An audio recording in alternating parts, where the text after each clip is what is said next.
Bonjour à toutes et à tous, je suis Brada Ashur Ayman et je vous présente notre projet de fin d'études intitulé Étude comparative des modèles de machine learning pour la détection de phishing de pages web. Ce projet a été réalisé en collaboration avec mes camarades Shamsuddin Adel Qbaili et Mariam Foudi. Cette présentation s'articule autour de trois grandes parties: la présentation du projet, son contexte et ses objectifs, la présentation des résultats, et enfin une conclusion avec les perspectives d'amélioration.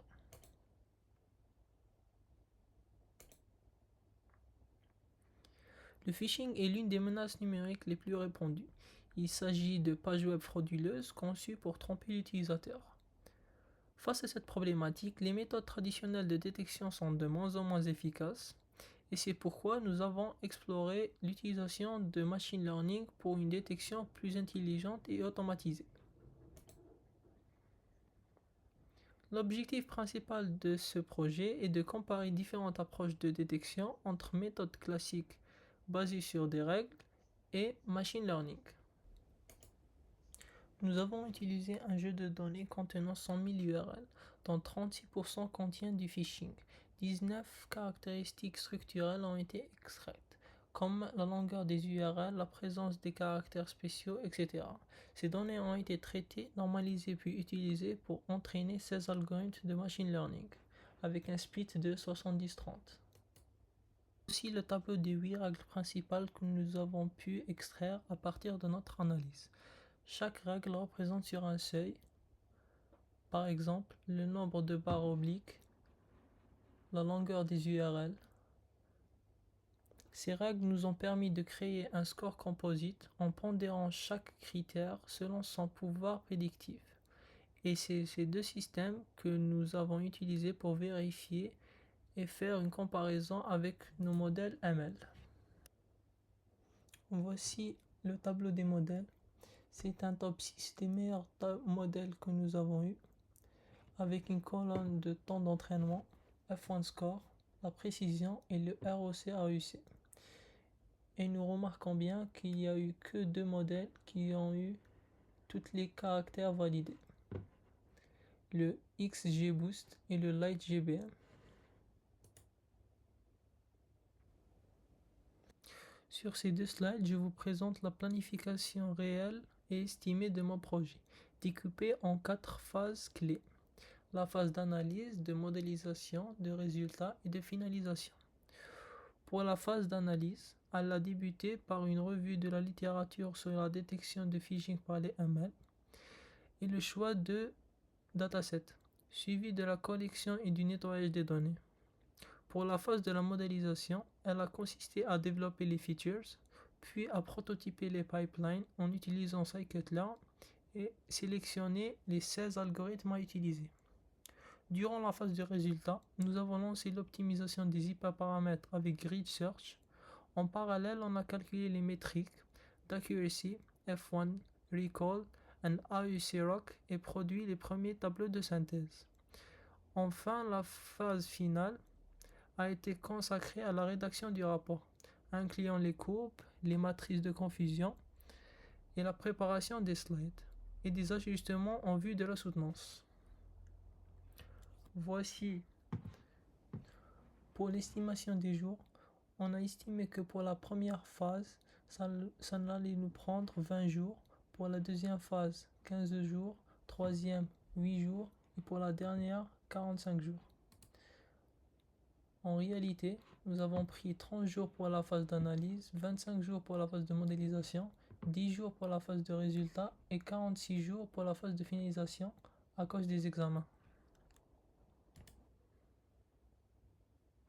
Comme on a vu dans les démarches, nous disposons d'un pipeline entièrement automatisé et modulaire qui, de la collecte des URL à l'évaluation finale, enchaîne l'extraction des 19 caractéristiques, tests unitaires, etc. Il fait la normalisation, l'optimisation par grid search sur les 16 modèles, puis calcule la précision, le F1 score, le recall, la AUC-ROC via un fold de CV5 avec une graphe figée pour une parfaite reproductibilité. Un modèle séparé de règles manuelles permet en parallèle l'évaluation des règles logiques alternatives sans toucher au pipeline principal. La présentation des résultats. Voici un histogramme qui montre les 10 meilleurs modèles par rapport à leur précision et montre bien que le XGBoost et le LightGBM sont tout en haut. Voici une courbe ROC qui montre le taux de faux positifs et le taux de vrais positifs et montre bien que le XGBoost et le Gradient Boosting sont les deux meilleurs par rapport à tous les autres qui ont un 0,95% de AUC. Ce graphe illustre bien l'amélioration d'accuracy obtenue après l'optimisation des hyperparamètres pour chacun des modèles de machine learning testés.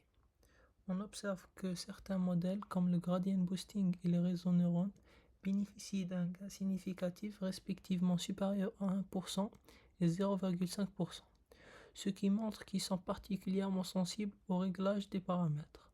A l'inverse, d'autres modèles comme le XtraTree et le Ridge Classifier n'affichent aucune amélioration notable, ce qui signifie que leur configuration initiale était déjà optimale, ou qui sont peu sensibles aux variations hyperparamètres. Enfin, dans des rares cas comme la régression logistique, une légère dégradation est observée, probablement due à un surajustement. Globalement, ce graphe met en avance l'importance cruciale d'étapes de l'optimisation pour maximiser les performances des modèles, en particulier les modèles les plus complexes. Les deux graphes présents comparent les performances des approches utilisées selon chaque classe, légitime ou phishing. Le premier graphe à gauche concerne le modèle basé sur les règles combinées. On observe des scores relativement équilibrés entre les deux classes, avec une précision et un F1 score de 84% pour les sites légitimes, contre 71 et 72% respectivement pour les sites de phishing. Cela montre que cette méthode, bien que simple, parvient à détecter les deux types de sites avec une efficacité correcte. En revanche, le deuxième graphe à droite illustre les performances du modèle à score composite. Celui-ci présente un rappel très élevé pour la classe légitime de 98%, mais très faible pour la classe phishing, 33%. Cela signifie que le modèle détecte presque tous les sites légitimes, mais laisse échapper de nombreux sites malveillants. Toutefois, sa précision sur le site de phishing atteint 81%, ce qui montre que lorsqu'il identifie un phishing, il a très peu de doutes. En résumé, le modèle à règles combinées est plus équilibré, tandis que le score composite favorise la prudence mais au prix d'un rappel faible pour les attaques. Slide, nous comparons visuellement les performances des approches machine learning et des règles statistiques. On constate que le XGBoost et le LightGBM affichent des résultats quasi identiques, autour des 89,6% d'accuracy et de F1, avec un balanced accuracy de 88,5%. En revanche, les règles combinées peinent à dépasser les 80% de accuracy, tandis que notre composite culmine à lui 75% d'accuracy pour seulement 66% de F1 score. Ces écarts démontrent clairement que les modèles ML offrent une puissance discriminante et une adaptabilité largement supérieure. Ils capturent les motifs non linéaires et s'ajustent aux variations des données, alors que les règles manuelles, bien qu'interprétables, restent trop rigides et produisent un taux inacceptable de faux négatifs. Conclusion et perspective.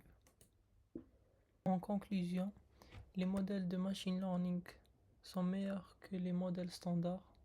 En particulier, le XGBoost et le LightGBM offrent une solution efficace et rapide pour la détection du phishing.